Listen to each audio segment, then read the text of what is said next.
नमस्कार दोस्तों। आज की इस कहानी में आप देखेंगे कि खाली बैठना हमारे जीवन पर किस तरह से प्रभाव डाल सकता है। यह कहानी न सिर्फ आपको सोचने पर मजबूर करेगी, बल्कि आपको मेहनत और सफलता का असली मतलब भी समझाएगी। तो आप सभी से निवेदन है कि इस कहानी को अंत तक ध्यान से सुने, क्योंकि इसकी सीख आपके जीवन को बदल सकती है। आइए कहानी शुरू करते हैं।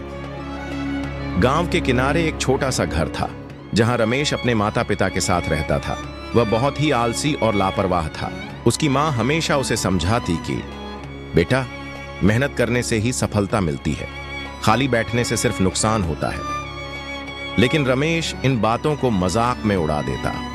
उसका दिन बस दोस्तों के साथ समय बिताने, पेड़ों के नीचे बैठे रहने और बिना किसी लक्ष्य के दिन गुजारने में निकल जाता।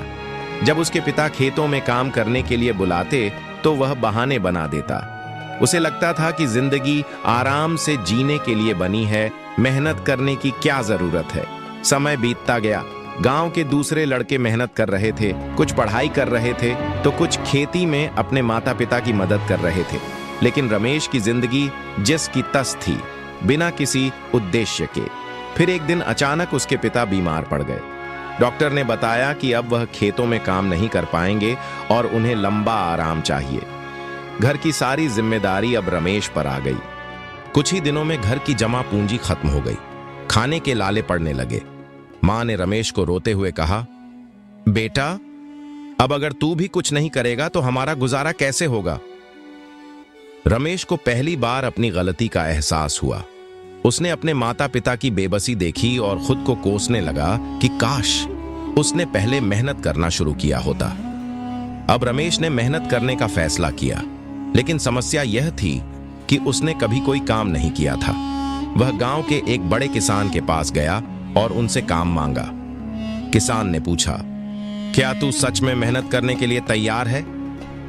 रमेश ने सिर झुकाकर कहा, हां, अब मैं आलसीपन छोड़कर अपनी जिंदगी बदलना चाहता हूं। किसान ने उसे खेतों में मजदूरी करने का काम दे दिया। पहले ही दिन रमेश बुरी तरह थक गया। उसके हाथों में छाले पड़ गए, शरीर दर्द से कराहने लगा। लेकिन इस बार उसने हिम्मत नहीं हारी। उसने खुद से कहा, अगर मैं हार गया तो फिर से वहीं लौट जाऊंगा जहां से चला था। लेकिन अगर मैं मेहनत करता रहूं तो मेरी और मेरे परिवार की जिंदगी बदल सकती है। धीरे धीरे वह मेहनत का आदी हो गया। उसे समझ में आने लगा कि जब इंसान सच्चे दिल से मेहनत करता है तो उसे सफलता जरूर मिलती है। कुछ महीनों बाद रमेश ने इतना कमा लिया कि घर की आर्थिक स्थिति सुधरने लगी। अब उसने खुद के खेतों में मेहनत करने का फैसला किया। वह दिन रात खेतों में काम करता और धीरे धीरे फसल अच्छी होने लगी। 1 साल के भीतर ही रमेश ने अपनी मेहनत से अपने परिवार को गरीबी से बाहर निकाल लिया। अब वह गांव का सबसे सफल किसान बन चुका था। लोग उसकी मेहनत की मिसाल देते थे। उसकी मां की आंखों में अब आंसू नहीं थे, बल्कि गर्व की चमक थी।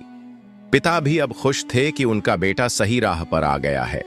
मोरल ऑफ द स्टोरी, खाली बैठने से सिर्फ नुकसान होता है। यदि हम अपने समय को यूं ही बर्बाद करते रहेंगे तो भविष्य में पछताना पड़ेगा।